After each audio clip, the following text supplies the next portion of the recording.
Welcome back once again. आज हम अपने इस वीडियो में करेंगे class 8th English the Stellar English book का chapter 1 the portrait of lady के क्वेश्चन आंसर्स। इस वीडियो में पहले हम इस चैप्टर की समरी देख लेंगे, उसके बाद हम इसके क्वेश्चन आंसर्स करेंगे। तो चलिए समरी स्टार्ट करते हैं। इसके एक्सप्लेनेशन का लिंक आपको डिस्क्रिप्शन में मिलेगा, तो आप वहाँ से देख सकते हैं। The portrait of lady by Khushwant Singh. Summary of the chapter. The chapter describes the deep and emotional bond between the author and his grandmother. तो ये कहानी लेखक और उसकी दादी के बीच गहरे और भावनात्मक संबंध को दर्शाती है। The author remembers his grandmother as a very old, wrinkled and deeply religious woman who always wore white clothes and spent most of her time praying. तो लेखक अपनी दादी को एक बहुत बूढ़ी, झुर्रियों वाली धार्मिक महिला के रूप में याद करता है। वे हमेशा सफ़ेद कपड़े पहनती थीं और माला जपती रहती थीं। He could not imagine that she had ever been young and beautiful.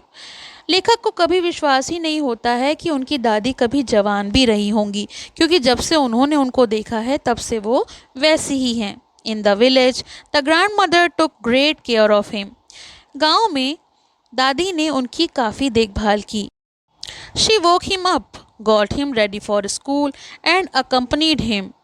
वो उन्हें सुबह उठाती, नहलाती, तैयार करती और उनके साथ स्कूल जाती, उनको लेकर स्कूल जाती। The school was attached to a temple where religious teachings were given. School मंदिर से जुड़ा था जहाँ धार्मिक शिक्षा दी जाती थी। She also fed stale chapatis to the village dogs. गांव के कुत्तों को वो रास्ते में बासी रोटियां भी खिलाती। When they moved to the city, their relationship changed. लेकिन जब लेखक शहर आए तो उन दोनों के बीच में जो रिश्ता था वो उसमें भी बदलाव आया। The author joined an English school and started learning modern subjects. तो लेखक ने एक अंग्रेज़ी स्कूल जो है वो ज्वाइन कर लिया, उसमें दाखिला ले लिया और अब वो मॉडर्न सब्जेक्ट यानी आधुनिक शिक्षा लेने लगे, which the grand mother did not understand और अप्रूव ऑफ, जो कि दादी को अब कम ही समझ में आती थी। She was specially disturbed by music lessons, और ख़ास करके संगीत की शिक्षा से वो काफ़ी ज़्यादा असहमत थीं। Gradually they grew apart. The grandmother then spent most of her time in prayer and spinning the wheel. दादी माँ ने अपना अधिक समय प्रार्थना में और चरखा चलाने में बिताना शुरू कर दिया। In the afternoon she fed sparrows, which became the happiest part of her day. दोपहर में वो चिड़ियों को दाना खिलाती थीं, जिनसे उन्हें बहुत ही सुकून और खुशी मिलती थी। ये उनके दिन का बेस्ट पार्ट और हैप्पीएस्ट पार्ट होता था। When the author went abroad For higher studies, she remained calm and did not show any emotions. जब लेखक बाहर पढ़ने के लिए, अपने आगे की पढ़ाई के लिए विदेश गए, तब भी दादी शांत रहीं और उन्होंने अपने कोई भी इमोशंस, कोई भी भावनाएं व्यक्त नहीं की। After 5 years, when he returned, she was the same as before. जब 5 साल बाद वो वापस आए अपनी पढ़ाई पूरी करके, तो दादी पहले ही जैसी थीं, कुछ भी उनमें बदला नहीं। One evening she stopped praying and sang songs with other women. एक शाम उन्होंने अपनी प्रार्थना यानी पूजा करना अचानक छोड़ दिया और ढोल बजाए और बाकी औरतों के संग गाने गाने लगीं। The next day she fell ill. अगले दिन वो बीमार पड़ गईं and said that her end was near. और उन्होंने कहा कि उनका अंतिम समय नज़दीक आ गया, उनका मृत्यु जो है वो नज़दीक है। She continued praying till her last breath and died peacefully. वो अपने आखिरी समय तक प्रार्थना करती रहीं और शांति से उनका निधन हो गया। At that time of her death, many sparrows gathered silently around her and did not eat the food offered to them. और उस समय, उनकी मृत्यु के समय, चिड़ियाँ चुपचाप उनके आसपास बैठी रहीं और उन्होंने दिया हुआ दाना भी नहीं खाया। Showing their deep attachment to her, जिससे उनकी ये चीज़ साफ़ हो गई कि दादी से वो बहुत ज़्यादा जुड़ी हुई थीं। जितनी भी गौरैया थीं वो दादी से बहुत ही ज़्यादा अटैचमेंट उनका हो गया था। Theme love and bonding between grand mother and grandson. तो इसमें मुख्य संदेश हैं दादी और पोते के बीच का प्यार। ट्रेडिशन वर्सेस मॉडर्न एजुकेशन, परंपराएं और आधुनिकता में अंतर, ओल्ड एज एंड लोनलीनेस, बुढ़ापा और अकेलापन, एक्सेप्टेंस ऑफ डेथ, मृत्यु को शांतिपूर्वक स्वीकार करना, kindness towards animals and birds, दया और करुणा, यानी जो भी हमारे आसपास जीव जंतु हैं, चिड़ियाँ हैं, पक्षी हैं, उनके प्रति दया और करुणा की भावना। तो ये तो हो गई इस चैप्टर की समरी। चलिए क्वेश्चन आंसर्स देख लेते हैं। Question number A. Tick the correct answers. First one. People said that the author's grandmother had once been. लोगों का कहना था कि लेखक की दादी कभी, option C, young and pretty, जवान और सुंदर थी। Question number 2. What did the author have for breakfast? लेखक नाश्ते में क्या खाते थे? Answer option D, stale chapati with a little butter and sugar, बासी रोटी जिस पर थोड़ा मक्खन और चीनी लगी होती थी। Question number C. Every morning the author's grandmother took him. हर सुबह दादी उन्हें कहाँ ले जाती थी?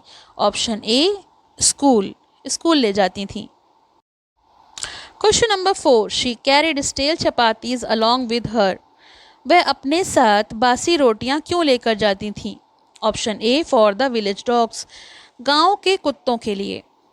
Question number 5. The author's parents left him with his grandmother. लेखक के माता पिता उसे दादी के पास कब छोड़ गए? Answer D, when they went to live in the city, जब वो शहर में रहने चले गए तब। Question number 6. How did the grandmother react to her illness. दादी ने अपनी बीमारी के प्रति कैसी प्रतिक्रिया दी? Option B, she said her death was near. उन्होंने कहा कि उनका अंत निकट आ गया है। Question number B, true and false. First one. The author did not like to spend time with his grandmother. लेखक को अपनी दादी के साथ समय बिताना अच्छा नहीं लगता था। फॉल्स, ऐसा नहीं था। Question number 2. The portrait of author's grandfather hung above the mantelpiece in the drawing room. लेखक के दादाजी की तस्वीर ड्राइंग रूम के मेंटल पीस पर लगी थी। True. Third one. The author's bond with his grandmother grew stronger in the city. लेखक के शहर जाते ही लेखक और दादी के संबंध और मजबूत हो गए। गलत, उनके बीच थोड़े से बदलाव आ गए, थोड़ी सी दूरियां आ गईं। Question number 4. When the author met his grandmother after 5 years, she embraced him lovingly. True. जब लेखक शहर से 5 साल बाद पढ़ाई करके दादी के पास आए तो दादी ने उन्हें प्यार से गले लगाया। Right answer. Fifth one. When the old women became ill, she said her end was near. जब वो बूढ़ी औरत बीमार पड़ी तो दादी ने कहा कि उनका अंत निकट आ गया है। ट्रू. उनको महसूस हो गया था कि उनकी मृत्यु तय है। Question number C. Answer the questions briefly. First one. How does the author describe his grandmother. लेखक अपनी दादी का वर्णन कैसे करते हैं? Answer. The author describes his grandmother as old, short, fat and slightly bent with a wrinkled face. दादी को वो बूढ़ी, छोटी, मोटी और थोड़ी सी झुकी हुई बताते हैं। उनके चेहरे पर झुर्रियाँ भी थीं। She was always dressed in white, very religious, काम एंड पीसफुल. और वो हमेशा सफ़ेद कपड़े पहनती थीं और बहुत धार्मिक और शांत और संतोषी स्वभाव की थीं। Question number 2. How did the grand mother look after the author in the village. दादी ने गांव में लेखक की देखभाल कैसे की? Answer. She woke him up, bathed and dressed him, prepared his school things, gave him breakfast and took him to school daily. तो वो उन्हें सुबह उठाती थीं, नहलाती थीं, तैयार करती थीं, नाश्ता कराती थीं और स्कूल साथ में लेकर जाती थीं। Question number 3. Why did the old lady feed the village dogs and sparrows? What does it tell us about her?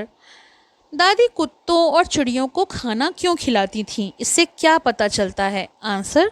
She fed them out of kindness and love. She shows that she was compassionate, caring and kind hearted. तो वे दया और प्रेम के कारण उन्हें खाना खिलाती थीं। इससे ये पता चलता है कि वो बहुत ही दयालु और सहानुभूतिशील थीं। Question number 4. Briefly describe the village school. What subjects did the priest teach the students? गांव के स्कूल कैसा था? पुजारी क्या क्या पढ़ाते थे? Answer. The school was attached to a temple. गांव का स्कूल मंदिर से जुड़ा हुआ था। The parents taught the alphabet and the morning prayers. पुजारी बच्चों को वर्णमाला और प्रार्थना सिखाते थे। Question number 5. Why was grandmother disturbed when she learned that the author was being given music lessons at school? संगीत की शिक्षा से दादी को क्यों परेशानी हो गई? Answer, she believed music had bad associations and was meant for beggars, so she did not approve of it. उन्हें लगता था कि संगीत भिखारियों का काम है और सभ्य लोगों के लिए उचित नहीं है। Question number 6. How did the grandmother relax in the afternoon? Why was it the happiest time of the day for her? दादी दोपहर में कैसे आराम करती थीं? वो समय उनके लिए सबसे खुशी वाला क्यों होता था? Answer, she fed sparrows in the afternoon. वह गौरैयों को दोपहर में दाना खिलाती थीं। It made her happy because she enjoyed their company. ये बात उन्हें बहुत ही खुशी देती थी और शांति मिलती थी। उनकी कंपनी यानी उनका साथ उन्हें अच्छा लगता था। Question number 7. Briefly describe the grandmother's behavior when she fell ill. बीमार होने पर दादी का व्यवहार कैसा था? Answer, she stayed calm, kept praying continuously and said her end was near. वह शांत रहीं, लगातार प्रार्थना करती रहीं और कहा कि उनका अंत निकट है। And she did not talk much and died peacefully. उन्होंने ज़्यादा बात नहीं करी, उन्होंने बात करना बंद कर दिया और शांति से मृत्यु को प्राप्त हुई। Question number D. Reference to contest. First one. I listened because I loved her voice but never bothered to learn it. मैं सुनता था क्योंकि मुझे उनकी आवाज़ पसंद थी। First one. Who said these words? ये शब्द किसने कहे? Answer, the author. ये शब्द लेखक ने कहे। Question number B. Whose voice is the speaker referring to? लेखक किसकी आवाज़ की बात कर रहे हैं? Answer, his grandmother's voice. वह अपनी दादी की आवाज़ की बात कर रहे हैं। Question number C. What did the speaker not bother to learn? लेखक ने क्या नहीं सीखा और क्यों? Answer, he did not learn the prayer because he was not interested though he liked her voice. लेखक ने प्रार्थना करना नहीं सीखा क्योंकि उनको वो पसंद नहीं थी, लेकिन उन्हें दादी की आवाज़ पसंद थी। Second reference. One day, I announced that we were being given music lessons. She was very disturbed. Question number A. Who was being given music lessons? संगीत किसे सिखाया जा रहा था? Answer, the author and his classmates. उनके लेखक और उनके सहपाठियों को। Question number B. Who was disturbed and why? The grandmother was disturbed because she thought music was inappropriate. दादी परेशान हुई क्योंकि उन्हें संगीत को वो गलत मानती थीं। Third one. She broke it into little crumbs. The sparrow took no notice of the bread. उसने रोटी के टुकड़े किए लेकिन गौरैयों ने उस पर ध्यान नहीं दिया। First question. Who broke the crumbs for the sparrows? रोटी किसने तोड़ी? Answer, the author's mother. लेखक की माँ ने। Question number B. Why do you think the sparrows took no notice of the bread? आपको क्या लगता है चिड़ियों ने रोटी को क्यों नहीं खाया? Answer, the sparrows were sad after the grandmother's death. क्योंकि चिड़ियाँ जो थीं, जो गौरैया थीं, वो दादी की मृत्यु पर दुखी थीं। Question number E. Answer in detail. First question. Give a character sketch of the author's grand mother. दादी का चरित्र चित्रण कीजिए। Answer, the grand mother was a kind, loving and deeply religious women. दादी एक सरल, दयालु और धार्मिक महिला थी। शी वॉज सिंपल, काम एंड पीसफुल. वो एक साधारण सी शांत लेडी थी। She followed traditional values and disliked modern education. उन्हें परंपराओं में विश्वास था, आधुनिक शिक्षा को वो पसंद नहीं करती थी। She was compassionate towards animals and accepted death peacefully. वो जानवरों के प्रति सहानुभूति रखती थीं और उन्होंने मृत्यु को शांतिपूर्वक स्वीकार किया। Question number 2. Describe the relationship between the author and his grandmother. लेखक और दादी माँ के बीच के रिश्ते के बारे में बताइए, उसका वर्णन कीजिए। Answer, they shared a close and loving bond in the village. बचपन में उनका संबंध बहुत गहरा और प्यार भरा था। She took care of him, दादी लेखक का ख्याल रखती थी। And they spend time together, और वे एक दूसरे के साथ समय बिताते थे। But in the city their relationship became distant, लेकिन शहर आकर उनका जो रिलेशन था वो कमज़ोर हो गया, उनके बीच में दूरियां आ गईं।